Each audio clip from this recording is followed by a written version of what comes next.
Hi అండి. ఈరోజొచ్చేసి మొన్న weekend తీసిన వీడియో అనమాట. మా ఇంటికి ఫ్రెండ్స్ వచ్చారు. అందుకే అందరం కలిసి సరదాగా బోటింగ్‌కెళ్దామని ఇలా బోటింగ్‌కైతే వచ్చాము. ఆ రోజు బాగా సన్నీగా గూడా ఉంది. అందుకని బోటింగ్‌కని వచ్చామనమాట. ఇక్కడ చూస్తున్నారు కదా! ఇవొచ్చేసి కయాకింగ్ బోట్స్. ఇక్కడ మ్యాప్ అది గూడా ఉందనమాట. మనకి డీటెయిల్స్ అవన్నీ కూడా ఇక్కడ ఉన్నాయి. ఇక్కడ చూసారు కదా! రకరకాల బోట్‌లవన్నీ కూడా ఉన్నాయి.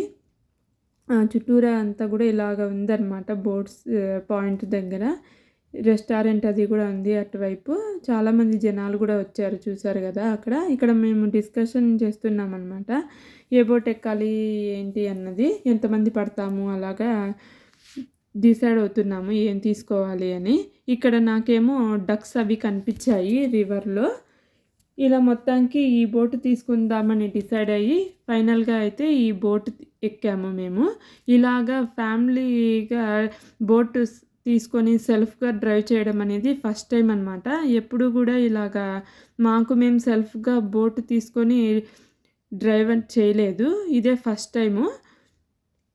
చాలా కొత్తగా అనిపించిందనమాట ఈ ఎక్స్‌పీరియన్స్. అదే అడుగుతున్నాను ఇక్కడ ఎలాగుంది ఎక్స్‌పీరియన్స్ అనేది. ముందు బోట్ స్టార్ట్ చేసినప్పుడు కొంచెం భయంగా అనిపించింది గానీ, కొంచెం దూరం వెళ్ళిన తర్వాత కాన్ఫిడెంట్‌గానే ఉన్నాము. ఓకే. మనం డ్రైవ్ చేయగలము, వెళ్ళగలము అని. మేము తీసుకున్న బోట్ వచ్చేసి 1 అవర్ అనమాట. 6 కిలోమీటర్స్ వరకు మనం వెళ్ళొచ్చు ఈ బోట్‌లో. అక్కడి వరకు వెళ్ళలేము అనుకుంటే మధ్యలోనే మనము రిటర్న్ గూడా వచ్చేయొచ్చు. ఇంతకీ ఈ రివర్ పేరేంటో నేను చెప్పలేదు కదా! ఇదొచ్చేసి ఓడ్రా రివర్ అనమాట. రోస్లాలోనే అన్నిటికన్నా చాలా పెద్ద రివర్ ఇది. ఇక్కడ పక్కన మీరు చూడొచ్చు చాలా రకరకాల బోట్‌లే కనిపిస్తున్నాయి. ఇక్కడ చూసారా మీరు కయాకింగ్ చేసుకుంటూ వస్తున్నారు. ముందైతే మేము కయాకింగే ట్రై చేద్దాం అనుకున్నాము. కానీ మేము ఇప్పటిదాకా ఎప్పుడు కయాకింగ్ చేయలేదు. మాకు ఎక్స్‌పీరియన్స్ కూడా లేదు. మళ్ళీ రిస్క్ ఎందుకని చెప్పి కయాకింగ్ అనేది ట్రై చేయలేదు. ఈ బోట్ తీసుకున్నామనమాట. ఇదైతే మనం డ్రైవ్ చేసుకోవచ్చు. ప్రాబ్లమ్ ఉండదు. రిస్క్ కూడా ఉండదు అని. ఇక్కడ రైట్ సైడ్ మీరు చూసినట్టయితే పెడలింగ్ బోట్ కూడా ఉంది. వాళ్ళు పెడలింగ్ అది కూడా చేసుకుంటూ వెళ్తున్నారు ఈ పక్కన వాళ్ళు. అది కావాలంటే అది కూడా తీసుకోవచ్చనమాట. గ్రూప్‌గా కావాలనుకుంటే కూడా తీసుకోవచ్చు. ప్రైవేట్ బోట్స్ అవి కూడా ఉన్నాయి. అలా కావాలనుకుంటే అలా కూడా తీసుకోవచ్చనమాట. మేము ఓన్లీ ఫ్యామిలీ వరకే వెళ్ళాం కాబట్టి మేము నలుగురమే ఈ బోట్ తీసుకున్నాము. ఇలా మధ్యలోకొచ్చేసరికి మనకి వాటర్ ఫ్లో అన్నది ఎక్కువ ఉందనమాట. వాళ్ళు ముందే మాకు ఇన్‌స్ట్రక్షన్స్ అన్నీ కూడా చెప్పారు. మధ్యలోకెళ్ళినప్పుడు వాటర్ లెవెల్స్ అవి కొంచెం ఎక్కువ ఉంటాయి అని.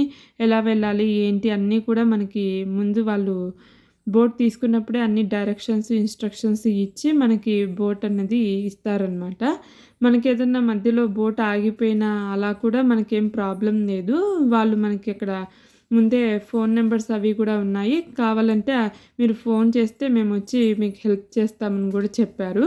అలా కూడా ఉంటుందనమాట.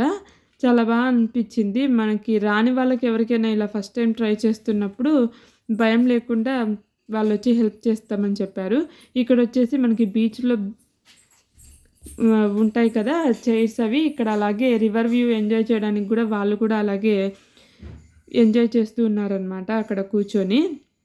బీచ్ చైర్స్ లాగా వేసుకొని చాలా అనిపించింది. ఇక్కడ మళ్ళీ మేము కొంచెం దూరం వెళ్ళిన తర్వాత ఇలాగ మొత్తానికి మళ్ళీ రిటర్న్ అయితే వెళ్ళిపోతున్నామనమాట. ఇక్కడ ఇప్పుడు చూస్తున్నారు కదా! ఈ బిల్డింగ్ వచ్చేసి ఇమిగ్రేషన్ ఆఫీస్ అనమాట. చాలా పెద్దగా ఉంది చూసారు కదా! అదంతా కూడా ఇమిగ్రేషన్ ఆఫీసే అనమాట. ఇప్పుడు మేము రిటర్న్ అయిపోయాము. ఇక్కడ మా ఫ్రెండ్స్ వచ్చేసి మా కోసం వీడియో తీస్తున్నారనమాట. మొత్తానికి మా బోట్ ప్రయాణం అయితే ఇలా జరిగింది. మాకు 1 అవర్‌కొచ్చేసి 210 జిలాటీస్ అనేది చార్జ్ చేశారనమాట. మేము వెళ్ళిన డిస్టెన్స్‌కి మా ఎక్స్‌పీరియన్స్‌కి అయితే వర్త్ అనే అనిపించింది కాస్ట్ అన్నది. మేమైతే చాలా హ్యాపీ.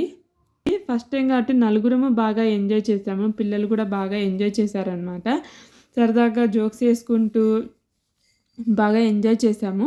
ఇలా మొత్తానికి మళ్ళీ రిటర్న్ అయితే వచ్చేసామనమాట. స్టార్టింగ్‌లో చూపించాను కదా! మొత్తం అంతా గూడా. ఇప్పుడు ఇక్కడ పైనుంచి చూడండి మొత్తం అంతా కూడా ఇలా ఉందనమాట. బోటు మేము తీసుకున్న చోట. మీ అందరికీ లాస్ట్‌లో ఇక్కడ ఫొటోస్ అవి కూడా యాడ్ చేశాను చూడండి. మీ అందరికీ కూడా ఈ వీడియో నచ్చిందని అనుకుంటున్నాను. నచ్చినట్టయితే తప్పకుండా లైక్, షేర్, సబ్స్క్రైబ్ చేయడం అయితే మర్చిపోకండి. ఇంకా ముందు ముందు చాలా మంచి మంచి వీడియోస్ ఉన్నాయి. అవన్నీ కూడా నేను 1 బై 1 ఎడిట్ చేసి తొందరలోనే అప్లోడ్ చేయడానికి ట్రై చేస్తాను. బాయ్.